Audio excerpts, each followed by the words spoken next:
Bismillahirrahmanirrahim. Assalamualaikum warahmatullahi wabarakatuh. Innal hamdalillah nahmaduhu wa nasta'inuhu wa nastaghfiruh wa na'udzu billahi min shururi anfusina wa min sayyiati a'malina. Man yahdihillahu fala mudilla lahu wa man yudlil fala hadiya lahu. Asyhadu an la ilaha illallah wahdahu la syarika lah wa asyhadu anna Muhammadan abduhu wa rasuluhu la nabiyya wa la rasula ba'dah.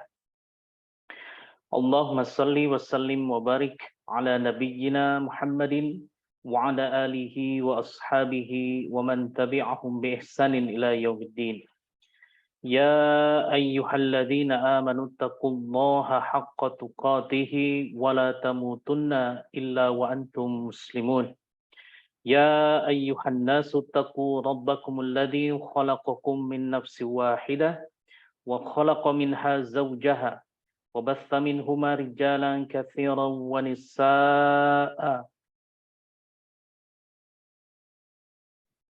واتقوا الله الذي تساءلون به والأرحام إن الله كان عليكم رقيبا يا أيها الذين آمنوا اتقوا الله وقولوا قولا سديدا يصلح لكم أعمالكم ويغفر لكم ذنوبكم ومن يطع الله ورسوله فقد فاز فوزا عظيما.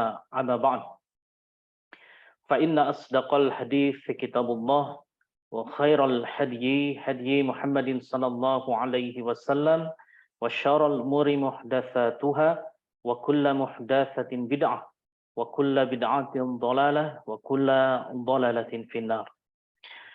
Masyarul muslimin, Bapak Ibu, para jamaah rahimani wa rahimakumullah. Kita bersyukur pada Allah Subhanahu wa taala di malam hari ini kembali kita dipertemukan untuk berada di dalam satu majelis walaupun dalam keadaan daring, yang insya Allah di malam hari ini kita akan mulai membedah buku atau kitab Fikih Sirah Nabawiyah yang dikarang oleh As-Syaikh Profesor Dr. Zaid bin Abdul Karim Az-Zaid. Jadi sesuai dengan namanya ada Fikih Sirah Nabawiyah. Nah, beliau menyusun kitab ini dibagi menjadi bagian per bagian dari kehidupan Rasulullah SAW, dan beliau menuliskan pelajaran-pelajaran apa saja yang bisa kita petik untuk kita ketahui dari perjalanan hidup Rasulullah Shallallahu Alaihi Wasallam sebagai manusia yang termulia yang pernah diciptakan oleh Allah Subhanahu Wa Taala. Baik, Bapak Ibu, para jamaah rahimani wa rahimakumullah, tidak berpanjang-panjang dalam mukadimah untuk kajian kita di malam hari ini, kita langsung masuk ke dalam materi yang sudah kita bagikan dan semoga sudah bisa didapatkan oleh Bapak Ibu sekalian. Jadi sebelum kita masuk ke dalam materi-materi inti yang beliau Al-Mu'alif Profesor Dr. Zaid bin Abdul Karim Az-Zaid memulai dari silsilah nasab. Nah, sebelum masuk ke silsilah nasab, kita perlu mengetahui apa maksud dari kitab yang beliau tulis ini, yang saya rangkum di dalam mukadimah, yang insya Allah kita akan pelajari bersama. Semoga kita bisa meneladani beliau, kemudian meningkatkan ma'rifatun Nabi, kecintaan kita, cara mengenal kita terhadap Nabi SAW, beserta keluarga-keluarganya dan para sahabatnya, yang risalahnya alhamdulillah sampai kepada kita semua di kesempatan kali ini. Baik, dalam mukadimah ini Al-Mu'alif menuliskan bahwa Rasulullah Shallallahu Alaihi Wasallam hendaknya kita jadikan figur idola atau figur teladan, Bapak Ibu sekalian. Karena mengapa demikian? Sosok figur ini biasanya akan sangat berpengaruh terhadap perilaku seseorang. Ya, jangan sampai kita salah idola di dalam hidup kita ini.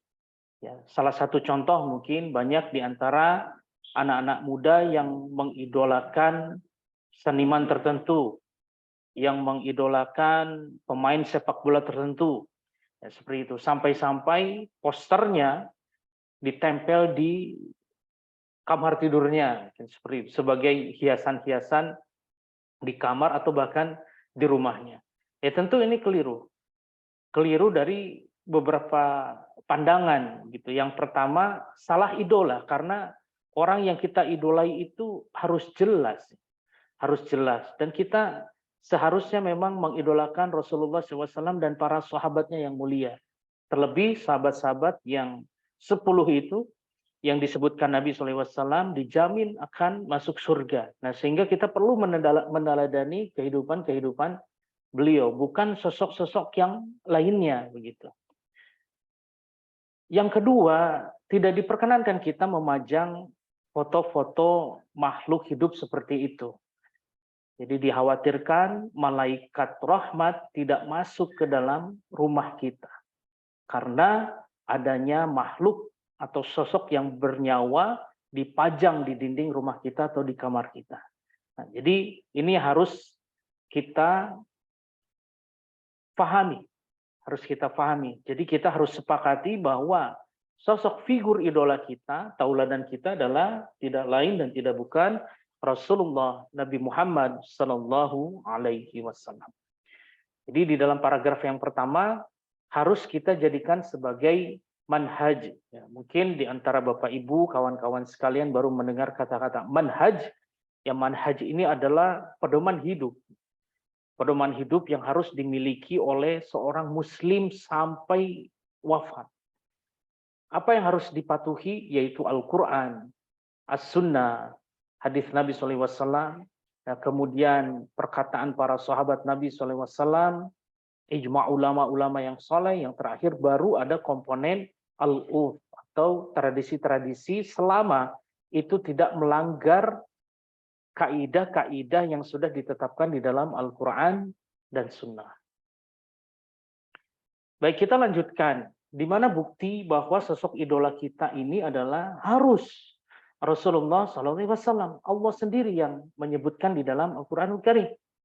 Allah Subhanahu wa taala berfirman di dalam Quran surah Al-Ahzab.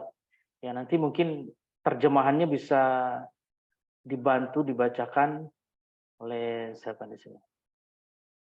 Ada Pak Joko ya. Nah, Pak Joko bisa membantu membacakan terjemahannya. Saya bacakan ayatnya insya Allah. Ya baik Ustaz. Sungguh pada diri Rasulullah. Saya bacakan dulu ayatnya ya. Oh ya. Laqad kana lakum fi Rasulillahi uswatun hasanatun liman kana yarjullaha wal yawmal akhir wa dzakarallaha katsira. Silakan Pak Joko. Sungguh pada diri Rasulullah benar-benar ada suri teladan yang baik bagimu, yaitu bagi orang yang mengharap rahmat Allah dan kedatangan hari kiamat serta yang banyak mengingat Allah. Quran Surat Al-Ahzab 33-21. Masya Allah, barakallahu fiik. Al-Ahzab urutan ke-33, ayatnya yang ke-21. Allah Subhanahu wa taala yang tegas di sana menyebutkan bahwa pada diri Rasulullah Shallallahu alaihi wasallam terdapat benar-benar suri tauladan yang baik. Jadi ini sosok idola kita, sudah sepakat. Tidak ada idola lain selain Rasulullah SAW dan para sahabatnya. Jadi Masya Allah ya, jadi kita sepakat di sini. Baik, kita lanjutkan di mukadimah ini. Nah, ini menjadi dasar utama, dalil yang paling kuat mengapa kita harus belajar sirah an-nabawiyah gitu. Jadi sirah nabawiyah ini secara istilah ya, mungkin tidak disebutkan Nabi SAW, tetapi ini melekat ke dalam diri Nabi Muhammad SAW. Jadi ketika ada istilah as-sirah an-nabawiyah, ya itu adalah perjalanan kehidupan manusia yang paling mulia yang pernah ada di muka bumi ini, yaitu Rasulullah SAW. Baik. Dari ayat di atas ada beberapa pelajaran yang bisa kita petik, yaitu biografi dan sejarah kehidupan Rasulullah SAW sangat penting untuk diketahui oleh setiap muslim. Ya tentu beliau marah juga, ya beliau berbahagia, ya beliau pernah kecewa dikabarkan begitu ya.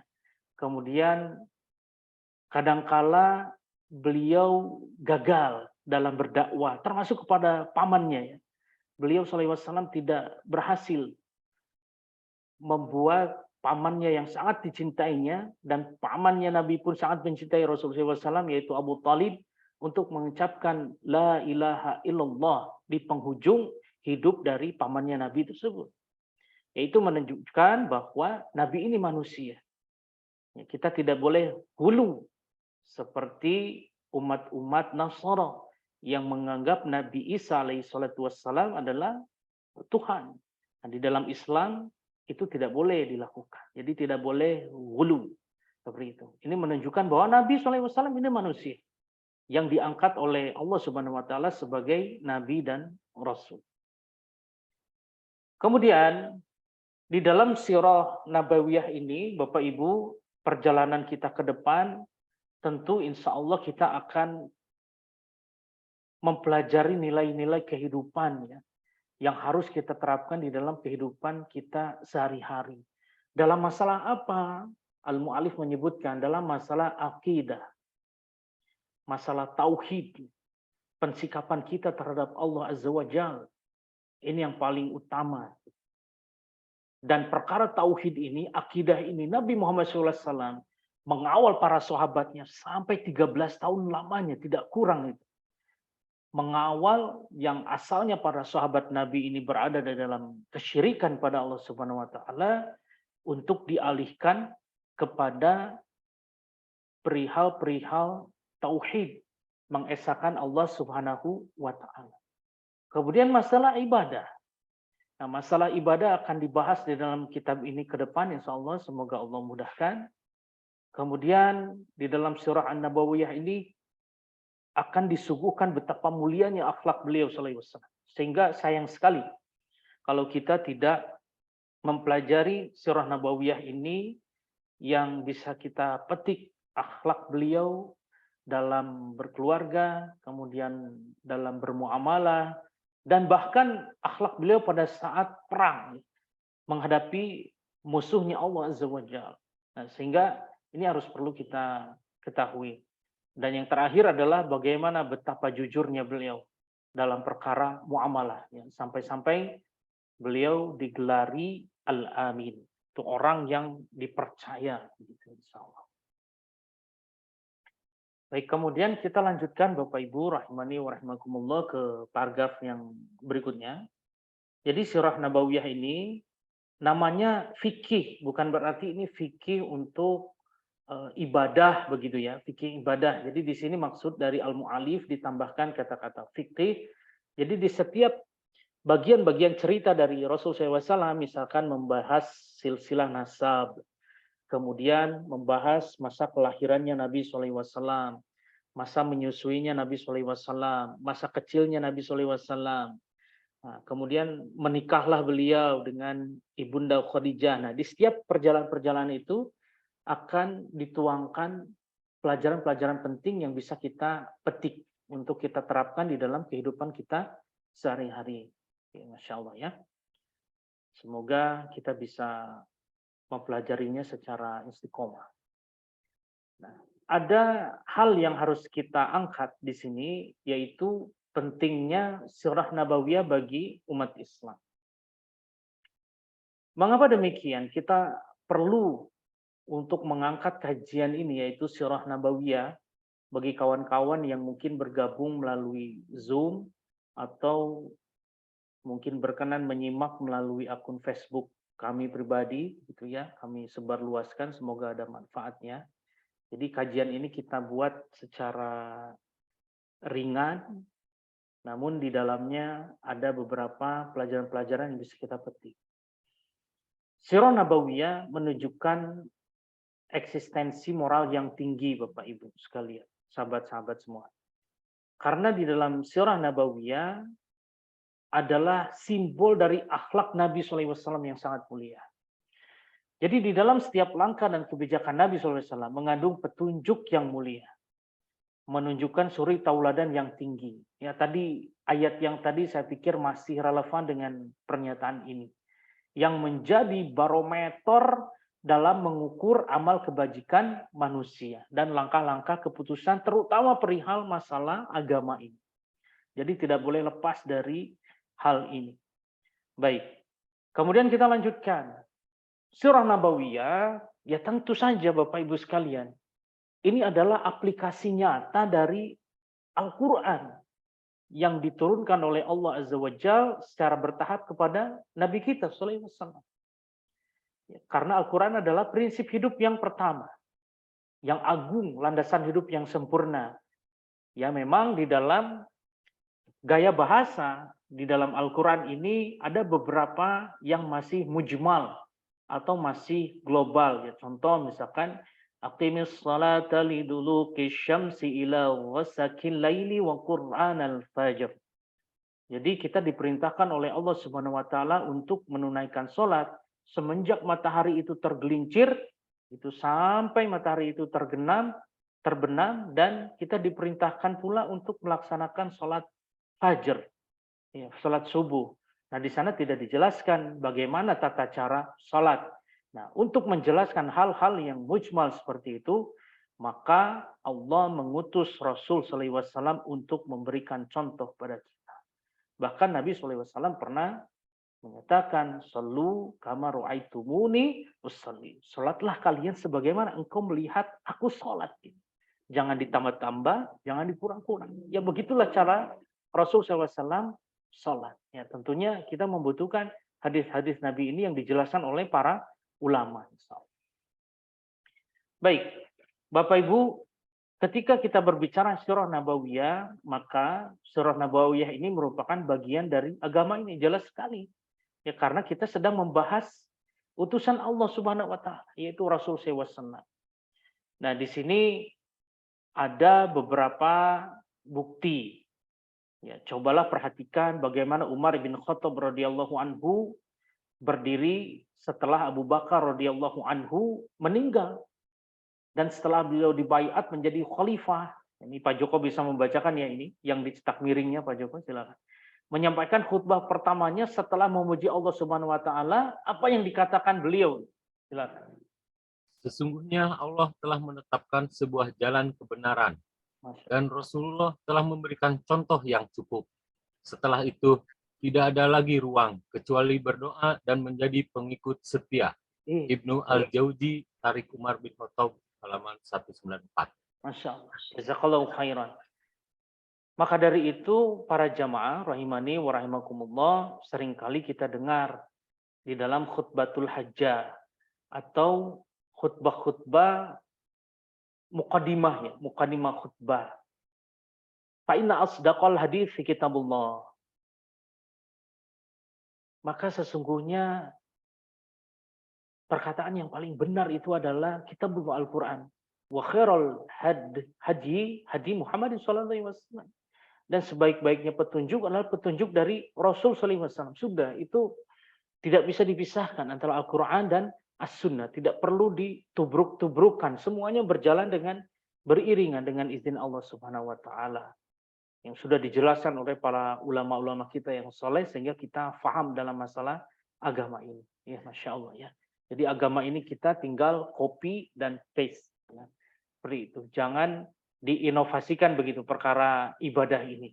Nanti akan terjerumus ke dalam perkara-perkara yang muhdats. Perkara-perkara yang diada-adakan tanpa ada contoh atau tuntunan dari Rasul Shallallahu Alaihi Wasallam. Ini berbahaya. Baik. Kita lanjutkan.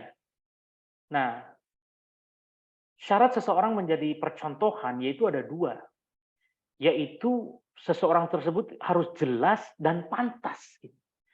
Nah, yang menjadi objek kita saat ini Rasulullah SAW adalah beliau jelas dari sisi apapun dipandang, mulai dari nasabnya, dari akhlaknya, dari keputusan-keputusan yang diambilnya, sempurna sudah. tidak ada kekurangan pada beliau Shallallahu Alaihi Wasallam. Mulai dari nasab misalnya, tidak ada celah sama sekali. Bahkan orang kafir pun pada saat itu mengakui bahwa nasab dari Nabi Shallallahu Alaihi Wasallam itu nasab yang mulia. Para petinggi-petinggi kaum Quraisy pada saat itu. Jadi di sini memang Allah sudah persiapkan ya. Nanti kita akan bahas lebih rinci lagi pada saat kita membahas silsilah nasab dari Rasul Shallallahu Alaihi Wasallam, Bapak Ibu sekalian. Nah, di dalam kitab ini, di dalam kitab fikih Sirah Nabawiyah, ada beberapa pembahasan-pembahasan penting, yaitu peristiwa yang historis, ya tentu ya, peristiwa-peristiwa besar yang terjadi pada Nabi SAW. Bagaimana beliau pada saat masa kecil nanti dibelah dadanya, dikeluarkan kolbunya, dicuci dengan air zam-zam, air salju, begitu. Kemudian dimasukkan lagi, katanya itu adalah jatah dari syaitan yang sudah dibersihkan oleh malaikat Jibril yang ditugaskan oleh Allah Subhanahu wa taala, kemudian dimasukkan lagi, dijahit dengan teknologi tinggi ya, tidak seperti teknologi manusia cara menjahitnya. Ini luar biasa, dengan secepat itu bisa sempurna kembali. Luar biasa. Jadi ini adalah peristiwa-peristiwa yang harus kita ketahui, bahkan kita dakwahkan minimal sama kepada anak-anak kita, jamaah rahimani wa rahimakumullah. Peristiwa ini integral, sempurna, dan aplikatif. Ya, insya Allah bisa kita petik pelajaran-pelajaran yang melekat kepada Rasul Shallallahu Alaihi Wasallam. Baik, kita lanjutkan. Jadi di sini tadi sudah kita bahas peristiwa historis, integral, sempurna, aplikatif. Adapun penjelasan dari masing-masing yang kami cetak miring di sini ada di paragraf selanjutnya. Kita bisa lanjutkan ya. Kita bisa lanjutkan pada paragraf yang selanjutnya. Pembahasan ini merupakan fikih sirah, namun bukan kitab fikih Bapak Ibu sekalian, karena ada sendiri ya kitab fikih ini. Maksudnya di sini adalah seperti yang tadi kami sampaikan. Jadi setelah kita membahas salah satu dari peristiwa historis secara berkelanjutan, maka kita ambil pelajaran-pelajaran penting yang bisa kita petik untuk kita terapkan di dalam kehidupan kita sehari-hari. Baik, kita bacakan salah satu pendalilan yang diambil oleh Al-Mu'allif. Nanti saya bacakan ayatnya, silakan dibacakan dan terjemahnya. A'udzubillahi minasyaitonir rajim. Liyunfik dzu sa'atin min sa'atihi وَمَنْ قُدِرَ عَلَيْهِ رِزْقُهُ فَلْيُنْفِقْ مِمَّا آتَاهُ اللَّهُ لَا يُكَلِّفُ اللَّهُ نَفْسًا إِلَّا مَا آتَاهَا سَيَجْعَلُ اللَّهُ بَعْدَ عُسْرٍ يُسْرًا.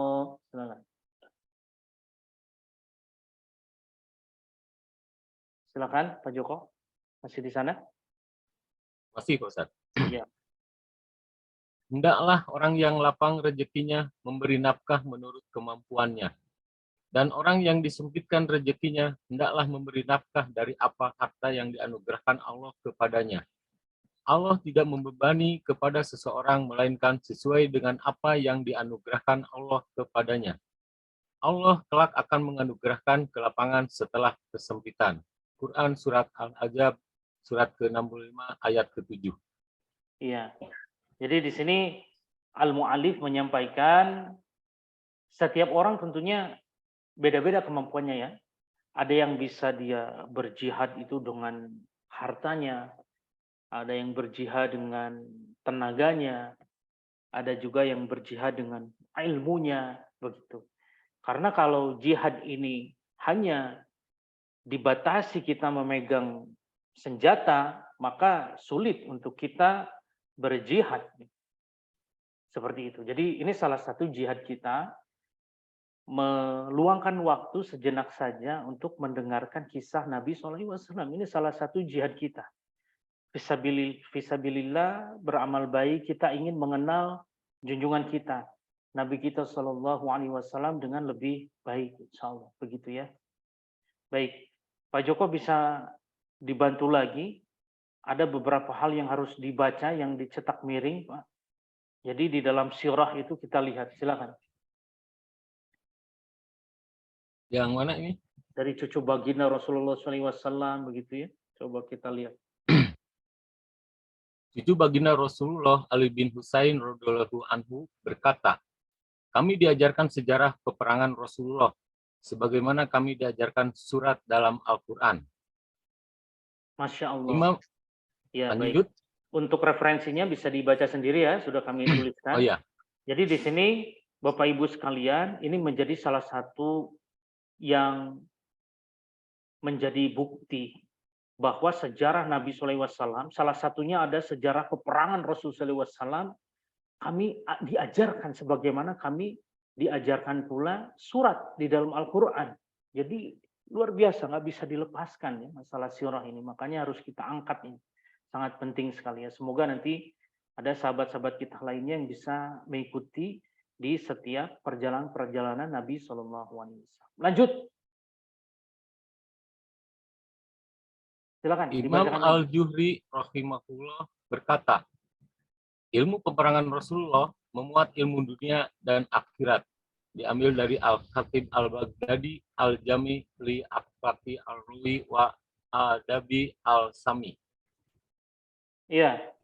Ada Imam Al-Zuhri rahimahullah berkata, ilmu peperangan Rasul SAW memuat ilmu dunia dan akhirat. Ya jelas. Jelas. Jadi karena perangnya Rasul SAW itu bukan karena hawa nafsu. Tidak. Itu adalah wahyu pada chat ini. Oh iya, salah. Ada surat Al-Talaq yang di atas ya. Baik. Kita lanjutkan. Ada dari jamaah yang koreksi. Jazakumullahu khairan.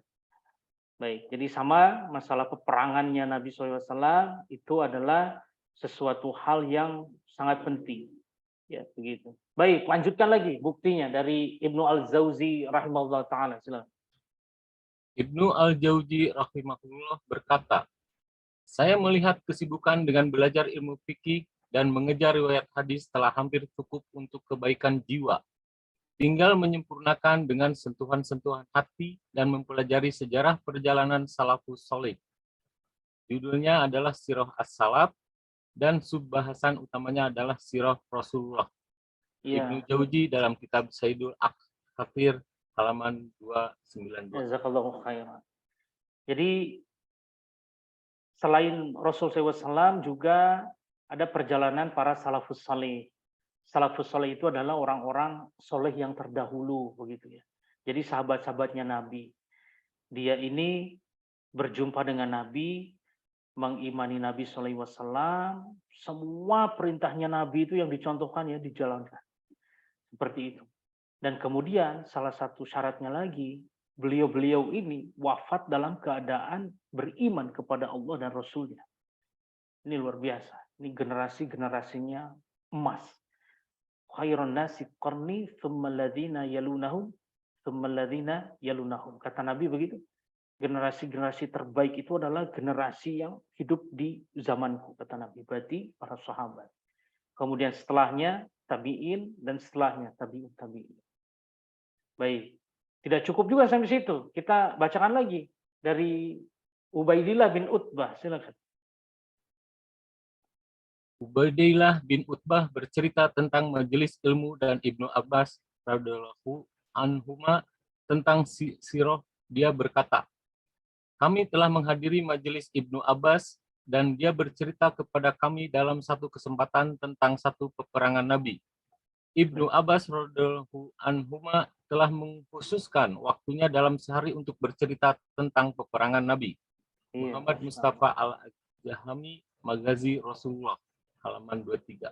Nah, ini menjadi bukti lagi bahwa semua perjalanan Nabi ini menjadi sesuatu hal yang penting. Masih ada bukti-bukti ini dari para ulama. Silakan dibacakan semuanya aja supaya kita lebih kuat ya secara mentalitas untuk menyeberangi kitab yang ditulis oleh Al-Mu'alif ini. Ibnu Hazm. Ibnu Hazm rahimahullah berkata, sesungguhnya sirah Muhammad bagi yang merenunginya akan mengantarkan kepada kewajiban beriman dan percaya kepadanya. Bahkan seandainya beliau tidak memiliki mukjizat, kecuali sejarah perjalanannya, maka hal tersebut sudah cukup baginya. Baik. Ibnu Hazm Al-Milal wa An-Nihal. Al-Imam Ibnu Hazm, ya, ini perkataan beliau. Kemudian bagaimana dengan perkataan Al-Imam Ibnu Qayyim rahimahullah ta'ala? Silakan. Ibnu Qayyim rahimahullah berkata, dari sinilah seorang hamba memahami tentang pentingnya mengetahui Rasulullah, apa yang dibawakan oleh Rasulullah, dan meyakini segala apa yang dia beritakan, serta mentaati segala yang diperintahkan. Sebab tidak ada jalan untuk mendapatkan kebahagiaan dunia dan akhirat, kecuali dengan cara mengikuti jejak langkah Rasul. Jika kebahagiaan seorang hamba di dunia dan di akhirat tergantung pada bagaimana seseorang mengikuti petunjuk Nabi, maka wajib bagi setiap yang ingin menasehati dirinya dengan tujuan mendapatkan keselamatan dan kebahagiaan untuk mengenal dan mengetahui petunjuknya. Sejarah perjalanannya, sepak terjangnya, dan yang telah mengeluarkan umat manusia dari cengkraman alam jahiliyah menuju pangkuan kebenaran dan menjadi bagian dari pengikut Nabi. Dalam hal ini manusia terbagi menjadi beraneka ragam. Ada yang mendapatkan saham kebaikan dengan jumlah yang sedikit, ada yang dengan jumlah banyak, dan ada pula yang tidak mendapat sama sekali. Baik, masih ada lanjutannya Pak Joko? Sesungguhnya karunia itu berada di tangan Allah, yang diberikan kepada siapa saja yang Dia kehendaki, dan Allah Maha memiliki keutamaan dan Maha agung. Masya Allah, barakallahu fi, jazakallahu khairan.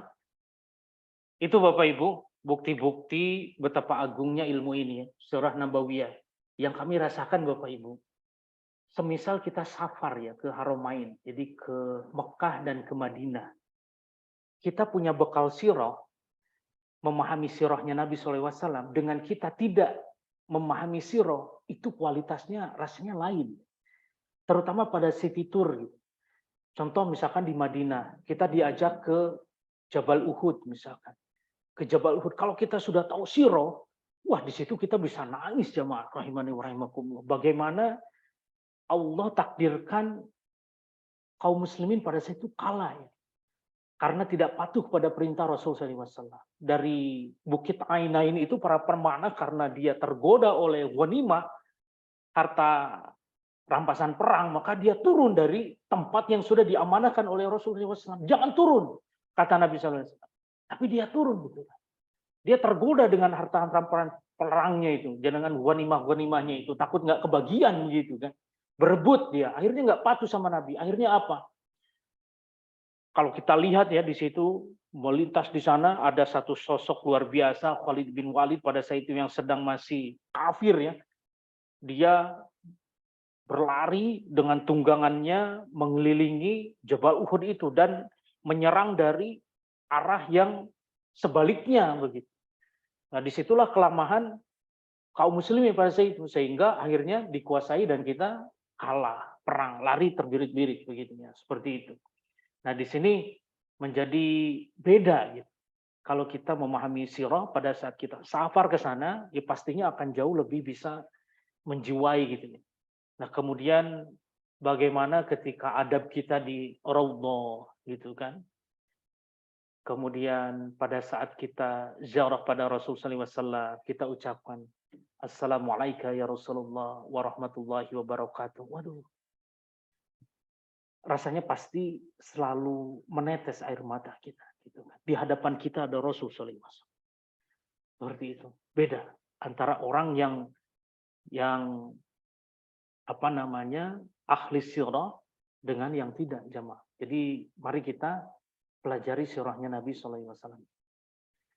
Kemudian ke depan kita akan memetik pelajaran, peringatan, hikmah kehidupan, norma-norma asasi, kemudian kesempurnaan dan kecerdasan dari Rasulullah SAW, moralitas, keistiqomahan, kemudian kebenaran yang didakwahkannya. Jadi itulah Islam yang melekat kepada diri Rasul Shallallahu Alaihi Wasallam. Jadi tidak ada kekurangan sedikit pun dari beliau. Begitu ya. Kita lanjutkan. Di sini untuk menegaskan para jamaah rahimani wa rahimakumullah bahwa perjalanan Rasulullah SAW, semua apa yang dikatakannya, yang diputuskannya, itu adalah wahyu. Jadi saya bacakan ayatnya di dalam Quran surah An-Najm, urutan ke-53, ayatnya ketiga dan keempat. Jadi saya bacakan ayatnya, silakan nanti dibacakan terjemahannya insyaallah ya. A'udzubillahi minasyaitonirrajim. Wa ma yantiqu 'anil hawa in huwa illa wahyun yuha. Silakan. Dan tidak pula berucap tentang Al-Quran dan penjelasannya berdasarkan hawa nafsunya. Iya. Al-Quran itu tidak lain kecuali wahyu yang disampaikan kepadanya. Quran Surat An-Najm surat ke-53 ayat ketiga dan keempat. Baik, satu lagi ya, kita bacakan di Quran surah An-Nahl. Bil bayyinati waz-zubur wa anzalna ilaika dzikra litubayyina lin-nasi ma nuzzila ilaihim wa la'allahum yatafakkarun. Silakan. Kami mengutus mereka dengan membawa bukti-bukti yang jelas mukjizat dan kitab-kitab. Kami turunkan al-zikir Al-Quran kepadamu agar engkau menerangkan kepada manusia apa yang telah diturunkan kepada mereka dan agar mereka memikirkan. Quran Surat An-Nahl ke-16 ayat ke-44. Nah, ada fenomena begini para jemaah. Saya harus sampaikan ya, yang mungkin ini cukup menggelitik di hati saya. Contoh seperti ini. Mungkin sedang membahas hadis tentang isbal ya. Jadi ada yang berujar seperti ini. Jadi beragama itu harus pakai akal katanya. Begitu ya ucapan beliau, kurang lebih lah. Mungkin tidak presisi sama, tapi maksudnya mungkin begitu. Masa katanya celana atau sarung atau kain yang menjulur di bawah mata kaki itu masuk neraka? Pakai akal dong katanya begitu. Nah, yang pertama saya tidak bahas dengan dalil dulu. Dengan logika sederhana saja. Ya, contoh misalkan kita sudah berwudu. Kalau misalkan kita pakai akal, kita sudah berwudu. Nah, kemudian kita mohon maaf ya, kita buang angin. Kita buang angin. Lalu bagaimana kita untuk memperbaharui hadas kita itu? Kita wudu lagi ya. Pertanyaannya, kalau pakai akal, berarti yang harus dibasuh itu adalah organ kita, tempat buang anginnya. Tapi kenyataannya bagaimana yang dicontohkan Rasulullah SAW? Tempat buang angin, nggak kita basuh itu. Iya, kalau kita pakai akal kan begitu. Karena masalah ini itu masalah wahyu, perintah dari Allah Subhanahu Wa Taala. Jadi harus mengesampingkan itu ketika sudah ada dalil yang sahih dari Allah dan Rasulnya. Baik, yang kedua sebelum masuk ke hadis yang tadi itu masalah isbal itu mata kaki. Nah kemudian ketika Bapak Ibu akan safar, begitu ya, kemudian sudah berwudu mempergunakan kaos kaki dan sepatu misalkan. Nah, kemudian batal di pertengahan jalan, mau memperbarui wudu kita. Diperbolehkan Bapak Ibu. Diperbolehkan untuk mengusap khuf, sepatu atau kaos kaki di bagian atasnya begitu. Nah, apa kata Ali bin Abi Thalib radhiyallahu anhu? Kalaulah agama ini mempergunakan akal, maka seharusnya yang dibasuh itu adalah bagian bawahnya karena itu yang kotor. Itu. Tapi Nabi menyuruhnya bagaimana? Bagian atasnya saja diusap sudah. Tidak usah dibasuh, dikercik begitu enggak. Begitu jamaah. Satu lagi, Umar bin Khattab pada saat dia tawaf, saya tahu batu itu, Hajar Aswad itu hanya makhluk. Kalaulah Rasul tidak memberikan instruksi kepada kami untuk melambaikan tangan atau menciumnya ya pada saat kita permulaan tawaf atau misalkan kita sudah selesai di putaran satu, putaran kedua, kan kita menciumnya atau kita menyentuhnya kemudian menciumnya atau yang ketiga kalau tidak terjangkau kita lambaikan tangan gitu. Bismillah ya Allahu Akbar. Kita menyapa batu kata Umar. Begitu. Kalau misalkan itu dengan akal, Umar nggak akan lakukan itu. Tapi Umar menyampingkan akalnya. Karena ada perintah Nabi SAW. Baik. Kemudian masuk ke dalam hadis Nabi masalah isbal ini harus kita jelaskan jemaah. Nabi SAW pernah bersabda, "Ma minal ka'baini minal izari fafinnar." Sesuatu yang menjulur di bawah mata kaki, kedua mata kaki kalian, tempatnya di neraka. Itu adalah sabdanya Nabi SAW. Ma minal ka'baini minal izari fafinnar. Begitu. Nah, berarti di sini ada nas yang Rasulullah SAW melarang kita untuk isbal. Maksudnya bagi laki-laki ya, untuk menjulurkan kain di bawah mata kaki. Harus kita imani jemaah. Tidak boleh tidak. Karena sabda Nabi SAW. Kalau tidak kita imani, maka wallahu a'lam sangat berat sekali konsekuensinya.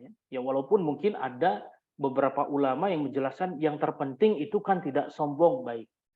Ada satu bukti lagi yang bisa kita petik pelajarannya. Pada saat sahabat Umar bin Khattab radhiyallahu anhu ditusuk pada saat mengimami sholat subuh oleh Abu Lu'lu'ah al-Majusi. Begitu ya. Ditusuk Umar, kemudian terkapar, lemah menjelang wafatnya Umar. Kemudian ada seorang laki-laki yang berdiri di hadapan Umar dengan kondisi isbal.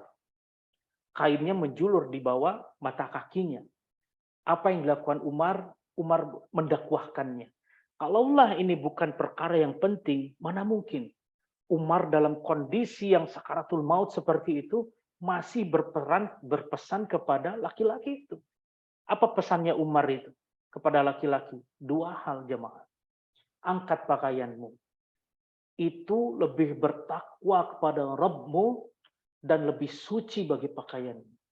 Ini dakwahnya Umar di terakhir kalinya menjelang dia wafat. Bayangkan. Kalaulah itu bukan perkara yang penting, maka mana mungkin Umar sedang menahan sakitnya begitu ya, menjelang wafatnya ini masih membahas perkara ini.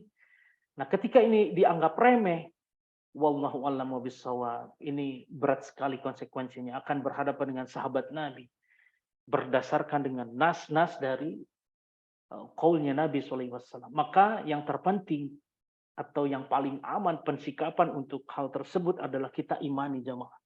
Karena tidak mengurangi apapun. Tidak mengurangi estetika, masih modis-modis saja gitu ya. Tidak perlu terlalu tinggi juga tidak apa-apa. Yang penting ada mata kaki di atas sini. Ya, seperti itu. Ini masalah isbal, perkara yang ada ancamannya soalnya. Maka ketika ada ancamannya, maka ini dianggap sebagai al-kabair atau dosa besar oleh para ulama. Terkhususkan Al-Imam Az-Zahabi yang menuliskan masalah itu. Jadi dicerna baik-baik, mari kita imani apa yang sudah keluar dari lisannya Rasul Shallallahu Alaihi Wasallam. Ya, jangan sampai kita selisihi gitu ya. Jadi kita banyak bertanya harus dengan akal ini, dengan akal ini ya. Paling gampangnya itu menjawabnya. Wudhu saja wudhu. Memperbaiki wudhu ketika kita kentut, ya, buang air. Kenapa tempat kentutnya tidak dibasuh? Nah, kalau kita mau dengan akal harusnya ke sana. Gitu, ya. Nah, karena ini adalah perintah Nabi SAW. Konsekuensinya 4, Bapak Ibu. Ketika kita iman kepada Nabi SAW, dan kita akan mengokohkan ini dengan pelajaran sirah. Yang pertama, kita harus membenarkan ucapan beliau. Ini dalilnya. Ya Najm 34 ya. Membenarkan ucapan beliau, menjalankan perintahnya Nabi SAW, menjauhi larangannya Nabi SAW. Yang keempat, tidak beribadah, tidak beramal, kecuali dengan sesuatu hal yang telah ditetapkan, dicontohkan oleh Rasulullah SAW. Karena beliau sendiri yang menyatakan Rasulullah SAW. Seperti itu. Ya, jadi pernah berujar ya, sering kalilah hadis ini kita dengar. Man amila amalan laisa alaihi amruna fahuwa raddun. Barang siapa dia yang beribadah, beramal tanpa ada contoh dariku, maka amalan itu tertolak. Jadi ini jangan sampai dipahami, wah ini punya pintu surga nih, berfatwa begini begitu begini begitu. Tidak. Karena yang kita sebutkan adalah sabdanya Nabi Sallallahu Alaihi Wasallam. Jadi semoga ini bisa memperkokoh ya kecintaan kita kepada Nabi Sallallahu Alaihi Wasallam. Baik, selanjutnya manfaat-manfaat di dalam sirah Nabawiyah ini yang pertama kita sampaikan, Allah Subhanahu wa taala telah memerintahkan kita untuk menulis sejarah perjalanan nabinya dari Quran surah Al-Ahzab tadi ya. Laqad kana lakum fi Rasulillahi uswatun hasanah. Yang seperti itu dan selanjutnya tadi sudah kita bahas dan semuanya tidak mungkin terjadi kecuali kita menjalankan atau mempelajari sirah Nabawiyah ini insyaallah. Tentunya dengan kitab-kitab yang sahih ya seperti yang dituliskan oleh Al-Mu'allif ini. Jadi ini cukup rinci sekali, beberapa pelajaran-pelajaran penting sudah beliau sampaikan. Nah, kemudian di sini ketika kita mempelajari surah Nabawiyah maka merupakan sejarah perjalanan manusia yang paling mulia dan kita menjadikan beliau sebagai idola kita di dalam kehidupan kita.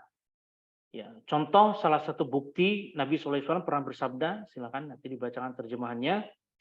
Anna sayyidu waladi adama yaumal qiyamati. Silakan. Aku adalah Sayyid penghulu anak cucu Adam pada hari kiamat. Hadis riwayat Muslim ya. Baik. Kemudian yang nomor 3 perjalanannya adalah kitab surah Nabawiyah ini membantu kita untuk memahami Al-Quranul Karim. Karena banyak ayat yang turun disebabkan kejadian yang terjadi pada periode sejarah perjalanan Nabi SAW. Jadi ada asbabun nuzulnya. Kalau Al-Quran dinamakan dengan asbabun nuzul, kalau untuk hadis-hadis nanti kita sebut dengan asbabul wurud. Ya, di sini ada perkataan dari Abdul Hamid bin Badis rahimahullah ta'ala berkata, silakan. Yang dicetak miring. Untuk memahami Al-Quran tergantung bagaimana memahami sejarah perjalanan Nabi dan bagaimana mengenal sunnah-sunnahnya. Dan untuk memahami konsep hidup Nabi tergantung bagaimana kita memahami Al-Quran. Dan untuk mengenal Islam tergantung bagaimana kita memahami Al-Quran dan sunnah Nabi. Iya, ini penting sekali jamaah. Seperti yang saya sampaikan tadi, ketika kita belajar sirah gitu ya, apa kata-kata Nabi, maka kita akan beda lah kalau kita umrah atau haji. Contoh misalkan kita udah kenal jamaah. Misalkan ada hadis ya di Masjid Nabawi gitu. Salatun fi masjidi hadza khairun min alfi salatin fi ma siwahu illal Masjidil Haram gitu. Misalkan kata Nabi, salat di masjidku ini, yaitu Masjid Nabawi itu lebih baik dari 1000 kali ketika kita sholat di masjid yang lainnya kecuali Masjidil Haram. Ya berarti ketika kita ke sana, pasti itu akan menjadi tujuan utama kita. Kita sholat di masjidnya Nabi. Karena fadilahnya itu 1000 kali lebih baik dibandingkan sholat di masjid yang lain. Pasti akan beda jemaah. Antara orang yang mengerti sirah dengan yang tidak. Begitu. Nah jangan sampai kita ke sana hanya plesir saja, tidak kita jiwai gitu ya perjalanan kita, maka rugi. Nah, ketika kita belajar ini ya insya Allah, ini ikhtiar kita akan berbeda lah kualitasnya dengan jamaah-jamaah yang lain yang tidak belajar sirah pasti. Begitu. Bagaimana Masjid Kuba. Jadi Masjid Kuba ketika kita wudhu di hotel misalnya gitu, ada city tour ke Masjid Kuba, kita menjaga wudhu, kemudian sholat di dalamnya, bersungguh-sungguh kita sholat malamnya seperti umroh kata Nabi SAW. Ya, begitu ya. Jadi ini luar biasanya. Nah kemudian nomor 4, jadi di antara prinsip-prinsip ini, maka ketika kita ma'rifatun Nabi atau berupaya untuk mengenal Nabi, akan mengandung 5 hal. Mengenal nasab Nabi, tempat dan tanggal lahir, serta tempat hijrahnya. Nanti kita akan bahas apakah perlu kita merayakan hari lahirnya Nabi SAW. Nah ini ditulis di sini jamaah. Seperti itu. Jadi nanti akan kita tahu bagaimana hukum merayakan hari lahirnya Nabi SAW. Kita sampaikan, tidak kita bahas sekarang, supaya nanti terperinci, tidak gagal paham kita ya. Karena harus kita iringi dengan dalil. Itu. Bahkan tanggalnya Nabi saja itu berselisih para ulama. Jadi bagaimana kita bisa menentukan tanggal lahirnya Nabi SAW. Sementara para ulama sirah itu berselisih. Tanggal-tanggal nabinya. Bulannya sama, Adapun tahunnya, bulannya ada perselisihan antara Rabiul Awal ataupun di bulan Ramadan. Namun lebih sahih di Rabiul Awal. Seperti itu. Untuk tahunnya sepakat, tahun gajah. Jadi antara tanggal dan bulannya itu ada perselisihan. Perkara harinya sama, hari Senin. Nah, itu hebatnya ya. Para ulama bisa meneliti sampai ke sana. Insya Allah nanti kita akan jelaskan pada saat hari lahirnya Nabi SAW dan bagaimana persikapan kita yang sebetulnya harus kita lakukan. Kemudian mengenal masa kenabiannya, yaitu 23 tahun. Penjelasan beliau SAW menjadi Nabi dan Rasul. Kemudian penjelasan beliau SAW diutus dan faktor-faktor yang melatar belakangi. Baik, jadi ada perkara tauhid pasti akan banyak sekali ya. Beliau memberantas kemusyrikan di sana dan kejahilan menuju ke cahaya ilmu dan keimanan serta mentauhidkan Allah Subhanahu wa taala. Insyaallah kita akan belajar demikian. Baik, dengan mengenal Rasulullah akan mengantarkan kita menuju orang yang lebih mencintai, menghormati, menghargai, kemudian mengasihi Rasul SAW. Bahkan tidak boleh ya kita bersumpah atas nama Rasul SAW. Seringkali saudara Muslim kita ini kebablasan. Demi Allah, demi Rasulullah, nggak boleh itu jamaah dalam agama kita itu. Jadi cukup. Jadi manusia itu hanya bisa bersumpah kepada Allah Subhanahu wa taala, zat yang menciptakan kita. Subhanahu wa taala, zat yang maha sempurna, yang maha suci. Demi Allah, wallahi, sudah titik sampai situ. Tidak boleh sampai demi Allah, demi Rasulullah. Nggak boleh sampai ke sana karena tidak boleh kita bersumpah atas makhluk. Yang boleh bersumpah atas makhluk itu hanya Allah Azza wa Jalla. Banyak sekali dalam Quran ya, wal 'asr. Ya, demi waktu. Kemudian apa lagi? Wasyams. Iya kan? Demi matahari. Wal qamar, demi matahari, demi bulan, demi makhluk ya. Gitu. Wan najmi gitu kan, demi bintang. Itu boleh kalau Allah, tapi kalau makhluk nggak boleh. Jadi hanya bersumpah atas nama Allah Subhanahu wa taala. Baik. Di sini menjadikan yang kedua adalah menjadikan Nabi Muhammad SAW menjadi suri tauladan. Di dalilnya sama, jadi ini melekat di Al-Ahzab ayat ke-21, adapun ini tambahan-tambahannya kita lewati. Jadi sebetulnya dari Quran surah Al-Ahzab itu sudah sangat kuat sekali sebagai pendorong kita harus mempelajari As-Sirah An-Nabawiyah ini insyaallah. Baik. Kita lanjutkan di sini. Nomor 5, bahwa sirah adalah ilmu yang luas cakupannya, termasuk ke dalam bagiannya dan berada di bawah ruang lingkupnya adalah segala macam ilmu pengetahuan agama, karena dengan sirah kita bisa di sini mengetahui perihal akidah, hukum akhlak dan moral, ilmu bagaimana berdakwah. Seperti itu ya. Di wal takum minkum ummatun yad'una ilal khairi wa ya'muruna bil ma'rufi wa yanhauna 'anil munkar wa ulaika humul muflihun. Di antara kita itu harus ada orang yang menyeru kepada kebaikan, kemudian memerintahkan ke perkara-perkara yang ma'ruf, kemudian melarang sesuatu hal yang memang dilarang oleh agama kita, oleh Allah dan Rasulnya. Maka kita harus senantiasa watawasau bil haqq watawasau bis sabr. Jadi ini satu paket ya, kita saling menasihati dalam perkara kebaikan dan dengan penuh kesabaran. Karena kadangkala ketika kita menasihati perihal kebaikan juga tidak diterima positif oleh semuanya. Kadangkala ada penolakan dari saudara muslim kita juga. Jadi memang butuh ilmu bagaimana kita menyampaikan dakwah kita. Baik. Di sini para jamaah rahimani wa rahimakumullah, ada pelajaran yang bisa kita bahas, keutamaan menutup risalah para nabi dengan risalah kenabian Nabi Muhammad SAW, dan keutamaan umat Muhammad SAW atas umat-umat yang lainnya.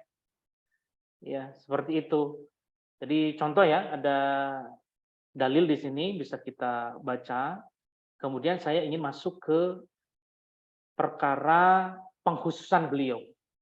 Nah, kalau Nabi dan Rasul yang lainnya itu diutus untuk umatnya saja. Tetapi Nabi Muhammad SAW diutus untuk segenap manusia yang ada di muka bumi ini. Jadi sangat luas cakupan dakwah beliau. Seperti itu. Mungkin kita baca dulu dalilnya. Nanti saya dibantu untuk membacakan terjemahannya. A'udzubillahi. Walau syi'na laba'athna fi kulli qaryatin nadhira. Silakan. Sekiranya berkehendak, niscaya kami utus seorang pemberi peringatan pada setiap negeri. Quran Surat Al-Furqan, Surat ke-24, ayat 51. Seperti itu. Jadi kepengkhususan Nabi Muhammad SAW, beliau adalah menjadi penutup risalah yang lainnya dan sekaligus ini berlaku untuk seluruh umat manusia yang ada di muka bumi ini. Begitu ya. Nah, kemudian di sini ada keutamaan umat Nabi Muhammad SAW atas umat-umat yang lainnya. Ya, kita lihat ya, ini ayat ini sangat terkenal sekali, sering kita dengar ya. Silakan dibacakan artinya nanti. Al-yauma akmaltu lakum dinakum wa atmamtu 'alaikum ni'mati wa raditu lakumul Islam madina. Silakan. Pada hari ini telah aku sempurnakan agamamu untukmu. Telah aku cukupkan nikmatku bagimu. Dan telah aku ridhoi Islam sebagai agamamu. Quran Nah, Surat Al-Ma'idah, Surat ke-5, ayat 3. ini harus dihafal Bapak Ibu sekalian. Harus dihafal ayat ini, difahami. Karena ayat ini adalah pagarnya syariat umat Islam. Pagarnya syariat kita. Jadi pada hari ini telah aku sempurnakan. Berarti nggak ada lagi hal-hal yang ditambah-tambah perkara masalah ibadah ini. Sudah tutup buku, sudah. Masalah ibadah itu sudah lengkap dicontohkan Nabi SAW sampai yaumil akhir nanti. Jadi jangan ditambah-tambah. Bagaimana kita sholat, bagaimana kita zikir, bagaimana kita melaksanakan umroh ya, bagaimana kita tawaf, bagaimana kita sa'i, doa apa saja yang harus dibacakan itu harus sesuai dengan tuntunan Rasulullah SAW. Karena kalau tidak, khawatirnya tertolak. Begitu. Karena itu yang disampaikan oleh Nabi SAW. Nah, di sini berlaku perilaku muhdats pada saat ayat ini diturunkan dan diucapkan, disampaikan oleh Nabi SAW pada para sahabatnya pada masa itu. Di situ tutup buku sudah masalah syariat ini. Nah, kecuali perkara dunia. Perkara dunia kata Nabi, antum a'lamu bi umuri dunyakum. Ya, seperti ini kita. Ini kan perkara dunia, penunjang ya. Kita ada Zoom dan lain sebagainya. Nah, ini boleh dilakukan oleh para ulama. Bukan termasuk komponen ibadah yang syar'i yang sudah ditentukan peralatannya, waktunya, jumlahnya dan lain sebagainya. Ya, seperti itu ya. Nah, ini harus kita bedakan. Ya, jangan sampai terlalu dangkal pemikiran kita. Wah, berarti kamu pakai mic nih, kamu pakai laptop nih. Berarti itu kan nggak ada di zaman Nabi. Nah, ini perkara dunia ya. Kalau perkara dunia kata Nabi, antum a'lamu bi umuri dunia. Jadi jangan sampai kita salah paham atau gagal paham memaknai masalah-masalah yang muhdats, masalah-masalah yang bid'ah, yang tidak dicontohkan oleh Nabi SAW, yang cenderung disebutkan sebagai perkara-perkara yang baru di dalam agama ini. Jadi jangan sampai demikian. Ya. Baik, berhentinya wahyu dan risalah bukan berarti dakwah telah terhenti. Karena banyak sekali yang tersesatkan. Karena ada syaitan di dunia ini yang selalu hinggap di hati kita mungkin, di penglihatan kita, di pendengaran kita, yang kita nggak bisa lihat mereka. Padahal mereka adalah musuh yang nyata bagi kita semua. Nah, di sini Allah sudah sampaikan bahwa Allah akan menjaga Al-Quran dari pengurangannya. Nah, pasti Allah akan jaga originalitas Al-Quran ini karena terjaga di Lauhul Mahfuz. Ya, seperti itu. Nah, kemudian di sini Allah akan selalu munculkan sekelompok manusia dari umat ini yang akan senantiasa komitmen dalam jalan kebenaran seperti yang ada dalam hadis Sahih. Hadis Sahihnya silakan dibacakan Pak Joko yang dicetak miring. Nabi SAW pernah bersabda, sekelompok dari umatku akan senantiasa muncul. Mereka komitmen dengan kebenaran. Kelompok yang mengucilkan tidak akan membahayakan mereka hingga datanglah ketepatan Allah sementara mereka dalam kondisi seperti itu. Iya, Masya Allah. Sudah Nabi sabdakan dan sampaikan. Sampai kepada kita nih. Perkataannya Nabi ini. Dan semoga kita ada di dalam kelompok yang menjaga sunnah-sunnahnya Nabi Shallallahu Alaihi Wasallam. Beragama dengan baik sesuai dengan tuntunannya Nabi Sallallahu Alaihi Wasallam. Bagaimana Nabi zakat? Bagaimana Nabi berniat? Bagaimana Nabi zikir? Kita harus tanya dulu. Jadi ilmunya harus kita dapatkan karena al-ilmu qabla al-amal wa qaul. Ilmu itu sebelum kita beramal berucap, atau sebaliknya mungkin ilmu itu sebelum kita berucap dan beramal. Harus kita belajar dulu. Ditanya dulu pada Nabi sallallahu alaihi wasallam. Bagaimana ziarah kuburnya Nabi sallallahu alaihi wasallam? Bagaimana Nabi memperlakukan jenazah? Amalan-amalan setelah Nabi menguburkan jenazah apa saja? Apakah ada ABCD? Apakah perlu ABCD? Kita perlu tanya sama Nabi Sallallahu Alaihi Wasallam. Nanya kepada Nabi Sallallahu Alaihi Wasallam melalui perantara para pewaris Nabi ini, yaitu para ulama. Seperti itu ya. Insya Allah semoga kita istiqomahnya. Di sini akan terbahas para jemaah. Baik, kemudian di sini keutamaan ketika kita menutup risalah keutamaan umat karena risalah penutup ini dapat disimpulkan melalui 3 poin. Yang satu, memuliakan umat Islam karena kita mampu hidup berdasarkan manhaj yang benar. Pedoman yang benar dari Al-Quran, Sunnah, dan para jalan salafus salih. Salafus salih, para sahabatnya Nabi SAW. Kemudian memuliakan mereka dengan kemampuan kita berdakwah semampunya kita. Ya, seperti itu. Yang menjadi tugasnya para nabi, terutama dakwah tauhid. Tauhid itu adalah inti dakwah dari para nabi. Bagaimana tidak? Kita hafal ayat ini. Wa may yakfur bit-taghuti wa yu'min billahi faqad istamsaka bil urwatil wuthqa. Wa may yakfur bit-taghut, barang siapa dia yang ingkar pada taghut, may yakfur bit-taghuti wa yu'min billahi faqad istamsaka bil urwatil wuthqa tanfisamalah. Jadi ketika dia ingkar pada taghut itu ya, kemudian dia hanya beriman kepada Allah Subhanahu wa taala, maka dia sedang memegang kepada tali buhul yang kuat gitu, yang kuat. Jadi ini masalah tauhid. Jadi memang tidak boleh ada kesyirikan sedikit pun di dalam hati kita. Allah tidak suka pada orang-orang yang syirik, bahkan tidak diampuni kalau wafat dalam keadaan syirik. Ini luar biasa. Jadi masalah tauhid nanti akan terbahas juga. Dan yang ketiga, memuliakan mereka karena memiliki karakter yang tidak dimiliki oleh umat yang terjaga, maksum. Dari melakukan kesalahan, kesesatan, perubahan agama secara kompak seperti yang terjadi pada umat lain.